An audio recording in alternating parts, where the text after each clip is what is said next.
본문 14절에서 로마 교회의 성도들을 향해서 이렇게 말합니다. 14절 말씀 같이 한번 읽겠습니다. 내 형제들아, 너희가 스스로 선함이 가득하고 모든 지식이 차서 능히 서로 권하는 자임을 나도 확신하노라. 새날교회가 이제 3년이 되었습니다. 3살이 되었지요. 교회라는 곳은 그런 것 같습니다. 세상의 여러 단체들은 각각 자기와 비슷한 사람들이 모이기를 좋아합니다. 직능별로 또는 이해별로 그렇게 맞춰서 모이기를 하지요.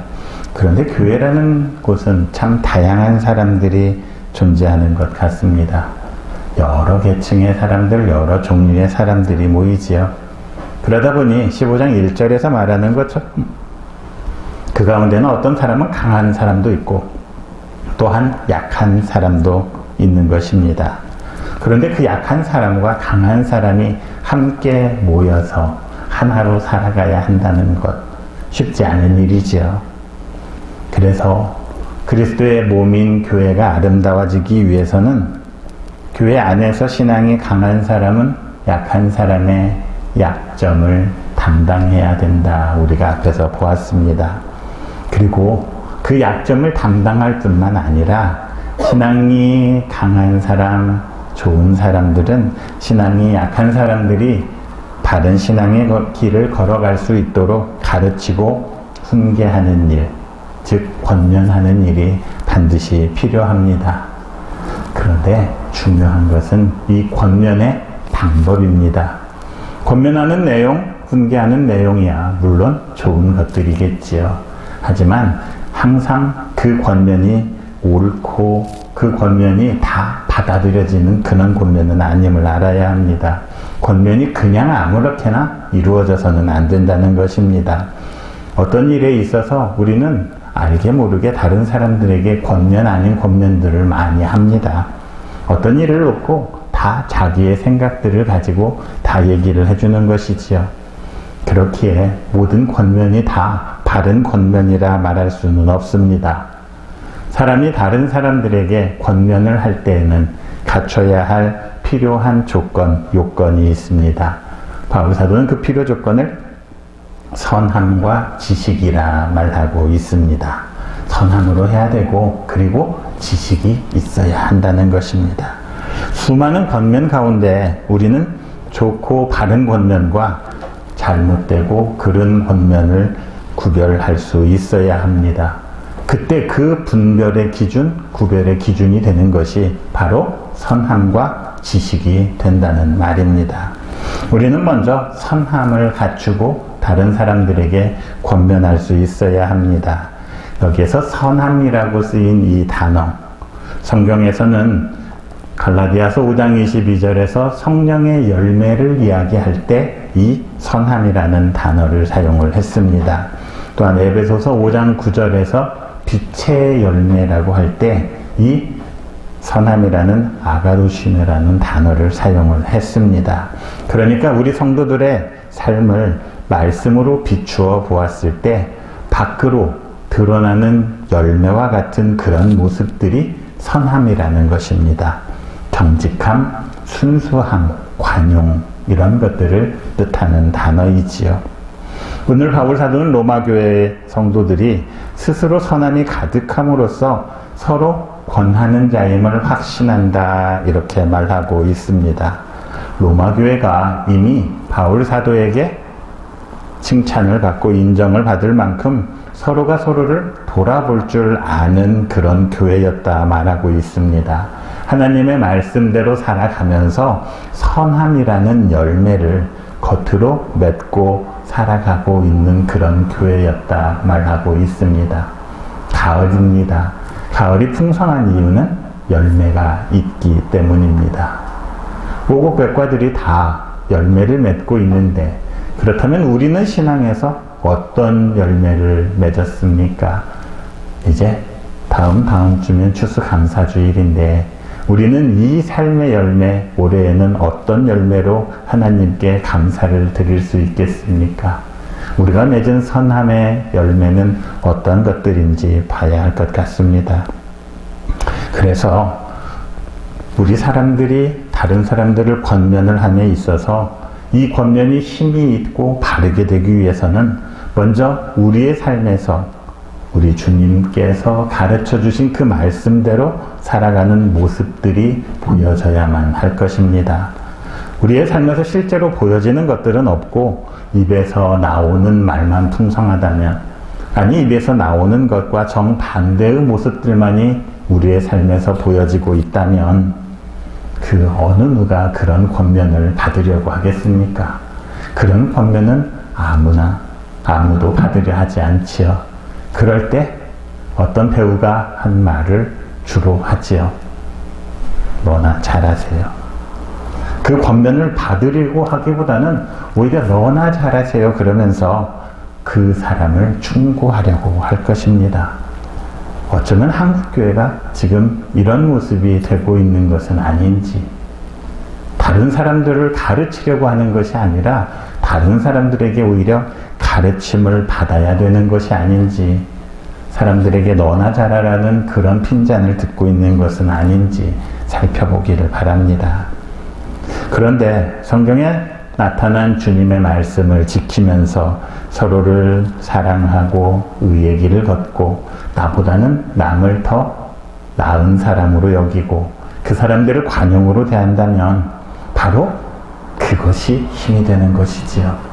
바로 그것이 교회가 세상의 빛이 될 수 있는 길이 되는 것입니다. 이미 우리의 삶에서 선함이 가득한 것을 보여주었기 때문에 더 이상의 말이 필요가 없는 것입니다. 그 사람들은 그냥 그렇게 그 권면을 받아들이는 것이지요. 한국교회 초창기에 왜 교회가 이렇게 부흥할 수 있었습니까? 열심히 전도해서요? 네, 그럴 수 있습니다. 하지만 그 열심히 전도하는 방법이 바로 그들의 삶을 통해서 전도했기 때문입니다. 그들의 삶에서 빛의 열매, 성령의 열매들이 다 맺혀지고 보여졌기 때문에 사람들이 교회를 찾아올 수 있었던 것입니다. 이제는 우리의 삶도 그렇게 바뀌어야 하지 않겠습니까? 우리의 삶에서 보여지는 그 아름다운 열매들이 열마디의 말보다도 큰 힘이 있음을 여러분의 삶이 선함으로 가득 참으로써 보여주시기를 바랍니다. 다음으로 우리가 권면할 수 있는 사람이 되기 위해서는 모든 지식이 차 있는 그런 사람이 되어야 합니다. 세상에서 조언을 하기 위해서는 그 분야에 대해서 잘 알고 있어야만 가능합니다. 그 분야에 대해서 전문가가 되지 않고서는 쉽게 조언하거나 충고할 수가 없습니다. 조금도 그쪽에 대해서 알지도 못하면서 조언을 한다는 것 자체가 불가능한 것이지요. 세상에서의 권면이 이러할진데 믿음 안에서의 권면은 어떠해야겠습니까? 바울 사도는 골로새서 3장 16절에서 이렇게 말합니다. 같이 한번 읽겠습니다. 그리스도의 말씀이 너희 속에 풍성히 거하여 모든 지혜로 피차 권면하라. 권면을 하라고는 하셨는데 그리스도의 말씀이 우리 안에 풍성해졌을 때 우리에게 권면하라 말하고 있습니다. 말씀에 관한 지식이 있어야 교회 안에서 서로 권면할 수 있다는 것입니다. 신앙 안에서의 권면이란 어느 특정한 인생의 분야만을 대상으로 하지는 않지요. 범위가 제한되어 있지 않습니다. 그래서 이 지식은 수학을 잘하는 그런 지식, 영어를 잘하는 그런 지식을 가지고 할 수 있는 게 아니라는 것입니다. 이 세상을 살아가는 성도들에게 풀리지 않는 수수께끼 같은 그 인생의 문제들을 풀어야 하는 것 아니겠습니까? 그렇게 그 지식은 그리스도의 말씀 안에만 존재할 수 있는 것입니다. 그리스도 말씀 안에 세상의 모든 지혜가 존재합니다. 바울 사도는 고린도전서 1장 24절에서 이렇게 말합니다. 같이 읽겠습니다. 그리스도는 하나님의 능력이요 하나님의 지혜니라. 사람이 아무리 지혜롭다 한들 하나님의 어리석음보다도 덜할 것입니다. 오히려 하나님의 어리석음이 세상에 가장 지혜로운 사람보다 더한 것이지요. 사람이 아무리 강하다 한들 하나님의 약하심보다도 사람은 강할 수가 없습니다. 그래서 우리가 지혜로 가득 찬 권면을 하기 위해서는 우리의 심령이 오직 예수 그리스도의 말씀, 곧 하나님의 말씀으로 가득 차야만 가능한 것입니다. 그런데 이 지식이라는 말이 우리가 보통 이 세상의 지식이라고 하면 우리는 그냥 머리로 듣고 아는 것을 말하지요. 근데 그노시스라고 말하는 이 지식은 그런 지식이 아닙니다. 내가 알므로써 그 알미 내 삶을 지배하게 되고 앞에서 말했던 그 삶의 열매들이 맺히는 그런 지식, 그것이 진짜 지식이라 말하는 것이지요. 그래서 좋은 학식을 가지고 좋은 대학을 나온 사람이 가진 그런 지식을 지금 말하는 것이 아닙니다. 바울 사도는 권면을 함에 있어서 우리에게 모범이 된 사람입니다. 그는 고린도 교회에 편지를 하면서 여러 번 나를 본받으라 이렇게 말합니다. 나를 본받으라는 것은 너희들이 하는 우리 교회 안에 있는 권면들이 어딘가 잘못되어 가고 있다는 것입니다. 실제로 우리가 살아가고 있는 곳에서도 너무나 많은 잘못된 권면들이 행해지고 있습니다. 잘못된 행실에서 나온 그릇된 권면들, 그것이 오히려 옳은 행동이고 옳은 일인 것처럼 그렇게 변모하는 시대가 되어버렸습니다. 너튜브라고 많이 하지요. 거기에 보면 말도 안 되는 내용들이 많은 사람들의 지지를 받으면서 올라가고 있습니다.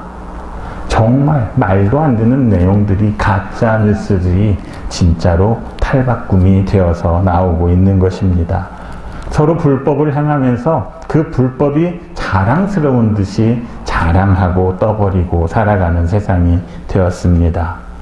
영적으로 교인들 안에서도, 신자들 안에서도 무질서하고 믿음이 없으면서도 나는 누구누구 바라는, 나는 어디에 속해 있다는 그런 사실만으로 자랑하면서 목을 뻣뻣하게 하고 다니는 그런 사람들이 있는 것입니다.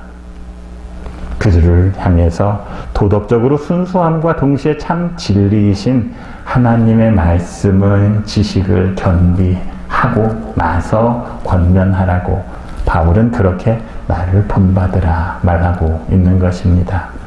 그는 하나님 앞에서 복음의 순수성을 지키고자 애썼던 사람입니다. 누구보다도 똑똑한 사람이었고 그리스도의 말씀에 통달한 사람이었습니다. 우리들은 교회 안에서도 하나님의 일을 생각할 때에도 항상 내 생각을 말하기를 좋아하지요. 내 생각대로 하기를 좋아합니다. 내 생각대로 안 되면 세상에서는 받아들일 수 없다고 불복을 선언하기도 합니다. 그러기에 내 생각대로 하려면 이미 우리 안에서도 수천 가지, 수만 가지의 생각들이 생겨날 수밖에 없는 것이지요. 하지만 교회는 내 생각으로 모인 곳이 아니지 않습니까?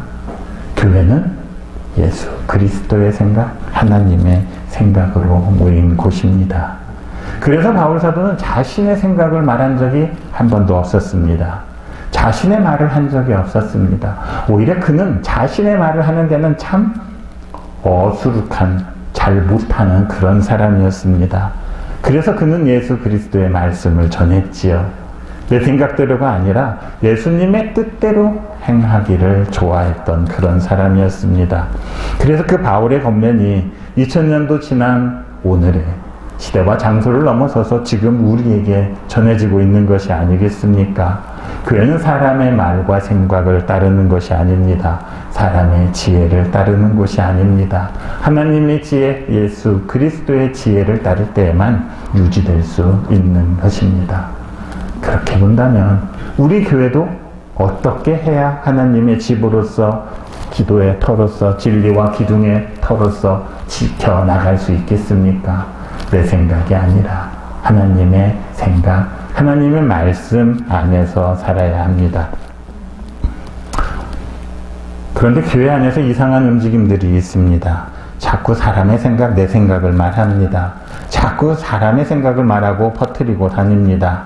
그러나 교회 안에서는 어떤 사람의 생각도 바로 설 수가 없습니다. 오직 하나님의 뜻만이 바로 설 수 있는 곳, 그곳이 교회임을 알아야 합니다. 하나님의 지혜가 가득 차야 그 교회가 오래 유지될 수 있습니다. 모든 교회가 부흥하기를 원하고 발전, 성장하기를 원하지요. 사람의 생각으로 해서는 결코 안 됨을 알아야 합니다. 오늘 바울 사도는 우리들이 그리스도의 온유와 관용으로 스스로 선함이 가득 차라 이렇게 권면하고 있습니다. 그리고 하나님이 모든 지혜로 사람을 가르침으로써 사람들이 그리스도 안에서 완전한 자로 바로 설 것을 권면하고 있습니다. 이 권면처럼 여러분 모두가 스스로 선함이 가득하고 모든 지식이 충만한 그런 성도들이 되어가기를 원합니다. 그렇게 서로를 권함으로써 우리 주 예수 그리스도 안에서 은혜와 진리가 충만해지는 여러분들이 되기를 바랍니다. 17절 말씀 같이 한번 읽어보겠습니다. 그러므로 내가 그리스도 예수 안에서 하나님의 일에 대하여 자랑하는 것이 있거니와. 바울이 자랑을 한다는 것이지요. 그런데 유일한 자랑거리가 그리스도 예수 안에서 하나님의 일을 하는 그것을 자기는 자랑한다고 말합니다. 이미 앞에 16절에서 바울 사도는 자신이 이방인을 하나님의 제물로 바치는 이방인을 위한 복음의 제사장으로서 직무를 가졌다. 이 사실이 나의 자랑거리라 이렇게 말했습니다. 자, 사람들은 자랑을 할 때 무엇을 자랑합니까? 배경을 자랑하죠. 너 우리 집안에 어떤 사람들이 있는 줄 알아? 우리 형은 어떻고 우리 삼촌은 어떻고 나는 그랑 다 내가 아는 사람들이야. 정작 나에 대해서 소개하는 건 없고 다 내 주변의 배경에 대해서만 이야기를 합니다. 자, 그게 나의 자랑이지요. 또 다른 자랑은 무엇입니까? 예, 나의 이력입니다. 나의 지식, 학력, 나의 부를 자랑합니다. 그러다가 이제 나이가 들면 사람은 나이가 들면 가진 게 아무리 많아도 별로 자랑을 해도 부럽지가 않습니다. 그래서 이제 나이가 들면 어떻게 하지요? 자기 자랑보다는 자식 자랑하기에 열을 올립니다. 그렇게 인생이 흘러가는 것이지요. 그런데 바울 사도는 지금 자기에 대해서, 자기의 배경에 대해서, 자기가 아는 지식에 대해서는 아무런 자랑을 하고 있지 않습니다. 자, 그러면 오해할 수 있죠. 바울이 자랑할 게 없어서 그런 거 아닌가. 바울이 자랑할 게가 없어서 자랑하지 않은 것이 아니었습니다. 고린도후서 11장 1절을 보면 바울이 자신의 어리석음을 좀 용납하라 이렇게 말합니다. 왜냐하면 내가 어리석은 사람들이 하는 그 자랑을 좀 해보겠다고 말하고 있는 것이지요. 인간적인 자랑거리들을 늘어놓습니다. 육신을 따라 자랑할 것이 얼마나 많은지, 자기는 아브라함의 후손이었고 히브리 사람이라는 것이지요. 특별히 가말리엘 문화에서 율법을 공부했다는 것입니다. 어느 사도와 비교해서 세상의 조건으로 봐서는 조금도 부족한 것이 없었다는 것입니다. 또한 그가 복음을 위해서, 말씀을 위해서 받은 핍박과 고난, 어느 사도에 견주지 못할 만큼 심했다고 말하고 있습니다. 그런데 그런 바울이 지금 자랑하고 있는 것은 하나님의 일을 하였다는 그 사실 하나만을 자랑하고 있습니다. 그런데 그것도 내 뜻대로, 내 마음대로, 내가 하고 싶은 대로 행한 것이 아니라 그리스도 예수 안에서 하나님의 일을 행하였음, 그것을 자랑하고 있는 것이지요. 이와 같은 바울 사도의 모습을 보면서 우리의 삶도 한번 돌아봐야 하지 않겠습니까? 우리는 무엇을 자랑하기에 힘써야 할지 생각해 봐야 할 것입니다. 잠언 기자는 잠언 27장 22절에서 이렇게 말합니다. 같이 한번 읽겠습니다. 타인이 너를 칭찬하게 하고 내 입으로는 하지 말며 외인이 너를 칭찬하게 하고 내 입술로는 하지 말지니라. 예, 요즘 세상은 자기 PR 때여서 나를 광고하고 나를 자랑해야만 무엇인가 내가 된 사람처럼 생각될 때가 많습니다. 그렇게 하지 않으면 나는 정말 모자란 사람 같습니다. 그런데 성경은 그렇게 말하지 않네요. 타인이 나를 칭찬하게 하고 외인이 나를 칭찬하게 하라는 것입니다. 내 입술로는 하지 말라고 말하고 있습니다. 그런데 교회 안에서도 우리 교회는 아닐 것입니다. 얼마나 많은 사람들이 자기 입으로 자기를 칭찬하고 있는지, 나 스스로를 칭찬하고 자랑하고 있는지 알 수가 없습니다. 하나님께서는 성도들이 자기 스스로를 높이고 자랑하는 것을 결코 원하지 않습니다. 지금 내가 자랑하고 칭찬했지만 내 인생이 어떻게 바뀔지 어떻게 알겠습니까? 그 칭찬과 자랑이 나중에는 조롱거리와 멸시가 될 수도 있음을 우리가 알아야 합니다. 칭찬과 자랑은 주의 은혜를 모르는 사람들이 하는 것입니다. 주의 은혜가 없기에 내세울 것이 없기에 나를 내세우는 것 아니겠습니까? 주님이 나에게 베푸신 은혜가 있으면 그 은혜를 자랑해야지요. 주님이 나에게 베푸신 사랑이 있으면 그것을 사랑해야 할 것입니다. 그래서 이제 우리에게 자랑할 것이 있다면 사도 바울의 모범을 따라서 오직 그리스도 예수 안에서 하나님의 일을 한다는 그 하나밖에 없음을 알아야 할 것입니다. 그리스도 예수 안에서 하나님의 일을 할 수 있었던 바로 그 은혜가 이 세상의 명예보다도 더 귀하고 가치 있는 것임을 깨닫는 여러분들이 되시기를 바랍니다. 18절에서 바울이 이렇게 말합니다. 같이 읽습니다.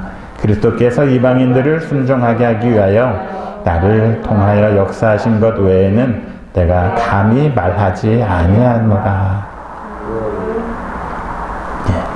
하나님의 일에 대해서 자랑하리라 이렇게 말했던 바울이 그것마저도 그리스도께서 성령의 능력으로 나의 사역을 통해서 친히 역사하셨기 때문에 가능하다고 말합니다.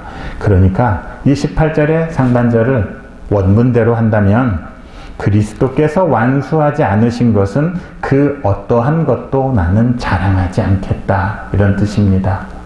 하나님의 일을 한 것마저도 그거 내가 한 거 아니고 예수 그리스도께서 하신 거 그것만을 나는 자랑하겠다 말하고 있는 것입니다.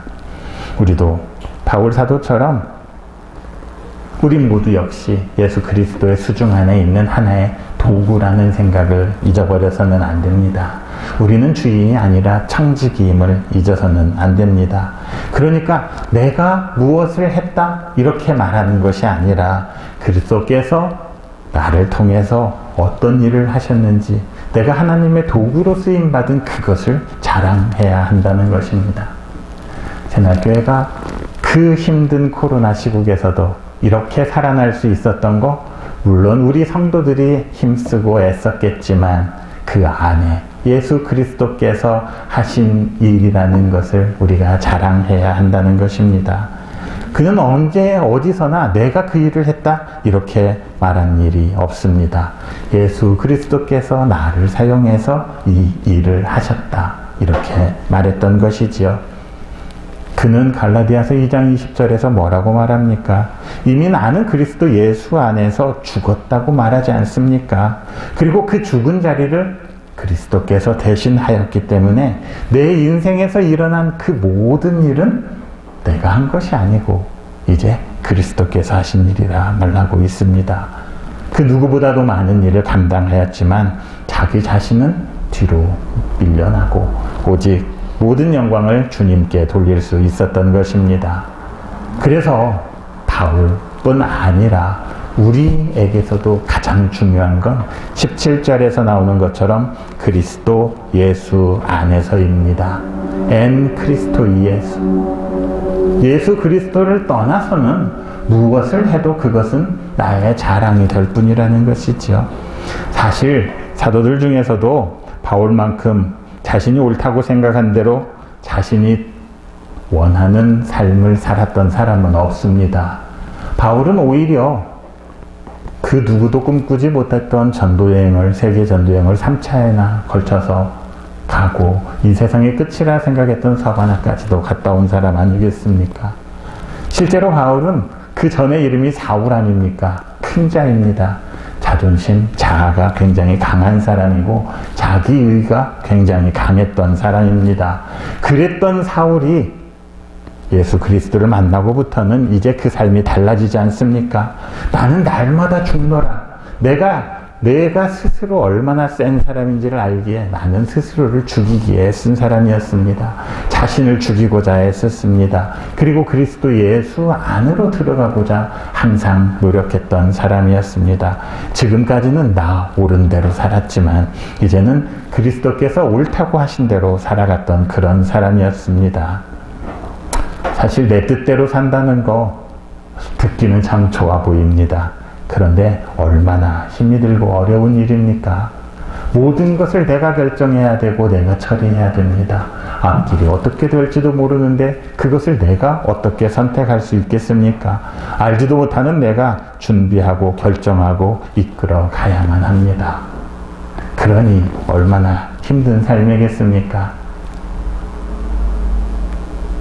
좀 됐죠. 제가 본 드라마 중에 이번 생은 처음이라는 그 제목이 참 재밌었습니다. 우리가 힘든 이유? 다 이번 생이 처음이기 때문입니다. 많이 살아봤으면, 여러 번 해봤으면 잘 알겠지요. 그러나 이번 생은 처음이어서 나뿐만 아니라 모든 사람들이 다 힘들고 어렵다는 것이지요. 누구나 이번 생은 처음 아닙니까? 처음 가는 길은 어려운 법인데 이 인생 얼마나 실수도 많고 어려움도 많겠습니까? 사실 우리의 삶을 뒤돌아보면 자랑스러워하는 것보다는 창피하고 부끄러운 일이 더 많은 게 우리 인생일 뿐입니다. 바울 사도는 안 그랬겠습니까? 자기의 의에 취해서 하나님의 일을 한다고 자신이 옳다고 믿었지만 그가 한 일은 복음에 방해되는 일뿐이었고 복음의 회방자밖에 되지 않았던 것입니다. 자기는 옳다고 생각하고 일을 했지만 죄인 중에 괴수가 될 수밖에 없었습니다. 생각하는 일마다 예수 그리스도를 대적하였고 하는 일마다 교회를 핍박하고 방해하는 일이었지요. 그런데 이제 그 사울이 자기를 죽이고 바울이 되어서 그리스도 예수 안에서 모든 일을 행하게 되었습니다. 그리고 19절에서 말합니다. 19절 말씀 같이 읽습니다. 표적과 기사의 능력으로 성령의 능력으로 이루어졌으며 그리하여 내가 예루살렘으로부터 두루 행하여 일루리곤까지 그리스도의 복음을 편만하게 전하였노라. 내가 한 것이 아니라 표적과 기사의 능력, 오직 성령의 능력이었다고 말합니다. 일루리곤이라는 지명이 나오지요. 일루리곤이라는 곳은 저기 마케도니아의 북서쪽에 위치한 지역을 말합니다. 아드리아해를 사이에 두고 이탈리아 반도를 마주보고 있습니다. 옛날에 무슨 드라마가 거기를 배경으로 했었습니다. 크로아티아 이런 나라 들어보셨죠? 슬로베니아, 세르비아, 보스니아 이런 나라들을 다 일루리곤이라. 원래는 그 나라들이 하나였는데 이렇게 세월이 지나면서 6개 나라로 분립을 했지요. 그러니까 전 세계에 걸쳐서 복음을 전할 수 있었던 그게 바로 성령의 능력이라는 것입니다. 복음 전파의 사명을 감당할 수 있었던 것, 복음이 충만하게 전해질 수 있었던 것은 나의 능력, 지식, 노력 그런 것으로 된 것이 아니라 전적으로 하나님께서 주시는 성령의 능력 안에서 이루어졌다 지금 말하고 있습니다. 사역의 현장에 보면 표적과 기사, 기적이라고 하지요. 이런 일들이 참 많이 나타납니다. 특히 바울 사도가 사역을 했던 초대교회의 상황에서는 너무나도 흔하게 일어났던 현상들이 표적과 기사였습니다. 그러다 보니 어떤 사람들은 그 능력이 나에게서 나오고 나의 것이라고 생각을 했던 일이 많았습니다. 그런데 오늘 성경에서는 그 표적과 기사와 능력은 모두 성령의 능력으로 하나님께서 주신 것이라 말하고 있습니다. 가장 많은 표적과 기사를 행했던 사도가 바울이지. 바울이 지금 그 진리를 깨닫고 말하고 있는 것입니다. 그것은 나의 것이 아니었다. 그것은 하나님께서 행하신 것이었다. 이렇게 말하고 있습니다. 오늘 우리는 바울 사도의 고백을 통해서 그리고 그 삶을 통해서 우리가 왜 하나님의 일을 할 때에도 예수 그리스도 안에서 행해야 하는지를 보았습니다. 하나님의 일을 한다 하면서 자기 마음대로 하는 사람들이 얼마나 많습니까? 그것은 하나님의 일이 아닙니다. 하나님의 일이라 할지라도 오직 그리스도 예수 안에서 해야 합니다. 나를 죽이고 성령의 능력으로 그리스도 예수 안에서 할 때 예루살렘에서 일루리곤까지 복음이 편만하게 전해졌던 것처럼 하나님의 일들이 이루어지는 귀한 은혜가 있을 것입니다. 오늘은 우리 새날교회 창립 3주년 기념주일이지요. 찬양단이 제 마음을 잘 알았던 것 같습니다. 오늘 이 자리에 우리가 있게 한 그 모든 것은 다 은혜였습니다. 내가 한 거 아무것도 없다는 걸 고백해야 합니다. 나같이 이렇게 쓸데없는 사람을 사용하셔서 하나님의 교회가 든든히 서갈 수 있도록 해주신 그것이 바로 하나님의 은혜입니다. 그렇다면 이제 우리들의 자랑거리는 이 세상의 자랑거리가 아니라 하나님의 일을 감당할 수 있었다는 것이 우리의 자랑거리가 되어야 합니다. 하나님의 뜻을 따라 교회를 세우고 섬기는 그 일, 그것이 우리의 자랑거리가 되어야 하는 것입니다. 하나님의 일이라 해서 내 뜻대로 해서는 절대로 안 됩니다. 교회 안에서는 내 생각에는 내 뜻으로는 그런 말 해서는 안 됩니다.